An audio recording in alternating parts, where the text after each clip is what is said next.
Xanthines are nothing new. They go back further than 1822, to 1820 if we are to be exact. 3 different drugs to which are not relaxed. Theophylline, theobromine, and caffeine as well. Caffeine the most effective, therefore the most to sell. Closely related alkaloids soluble in water. This makes them unique because other alkaloids don't even bother. They have similar effects, but caffeine outweighs the others. Theobromine has no stimulant effect, so he's just a redheaded stepbrother. Theophylline is the most potent, but not extensively studied. Thus caffeine takes the cake. If chocolate, then I'm your buddy. Peak blood levels reached 30 minutes after ingestion. An increase in heart rate, is that even a question? Maximum effects roughly 2 hours later. If someone is tweaking, don't be a hater. The half-life of caffeine in humans is about 3 hours after.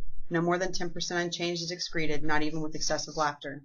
Various experiments reinforce above said. Death comes to all when fine print labels aren't read. Okay, that's not true. Not all will die. But physiological dependency is real, and some may cry. Because of horrible headaches, the abstinence project is proof. An increase in fatigue, loss of vigor, and more aloof. The withdrawal systems are stronger the first 2 days, but 5 to 6 days later and you're throwing yourself praise. For you have defeated the urge to feed your addiction, and now you're on the wagon, don't give in your predilections. Coffee beans were discovered by a herder of goats. He noticed they were extra playful. They must have eaten more than just their oats. He tasted a bean. It wasn't too bad. The results were amazing. The first coffee trip he had. On this side of the ocean, in the colonies, tea was still quite popular, but they did like their coffees. In the Middle East, they realized the beans were better roasted, and the rest of the world agreed, and about the flavor people boasted. In the 70s, New York worked its magic. Commercial roasting started here. The results were fantastic. Coffee beans last a while. They really don't expire. The roasted beans, however, those must retire. In the 20th century, back in the very beginning, vacuum packing solved this issue. Ground coffee beans were winning. Latin America has the best. They win the challenge every year. Their climate is perfect, which makes us cheer. The 2 main plants that grow the beans, Caffea arabica and robusta, are in a coffee lover's dreams. Caffea arabica is more mild and also more expensive. It is greatly desired, and those who don't like it are offensive. Caffea robusta, it's pretty bitter. Not many like it, but it gives you a jitter.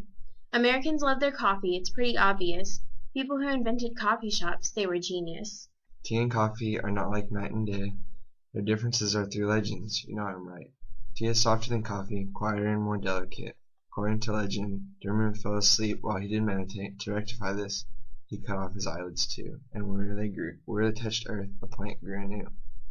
From the leaves, a brewmaid can keep you awake. Forever since then, tea a world would cultivate. 350 AD, tea was first medicinally used. 780 AD, it was taxed and abused.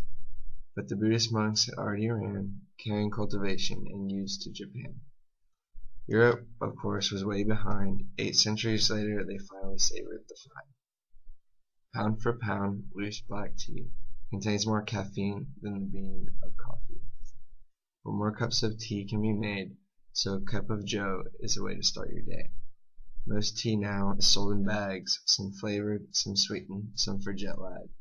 The biggest boom has been in herbal teas, but most don't contain this herb. What a sleaze.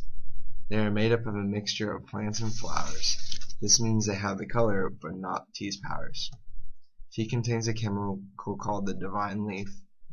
Theophylline, yes, mentioned again, what a relief. Only in small non-pharmacological amounts, but it's mentioned so rare, so I had to pounce. One last thing that makes tea charismatic, it relaxes bronchial passages and is prescribed to asthmatics. On to the best thing ever created. It contains caffeine, so thus we're related. Cocoa tree theombra, so aptly named, food of the gods, yet it's humans who gained. Given its name from the Mayan, choco warm latte beverage, and no, I'm not lying. By now you should have guessed chocolate's what I mean. Too much of this, and you won't be lean. The Spanish held a monopoly, hiding the recipe from society.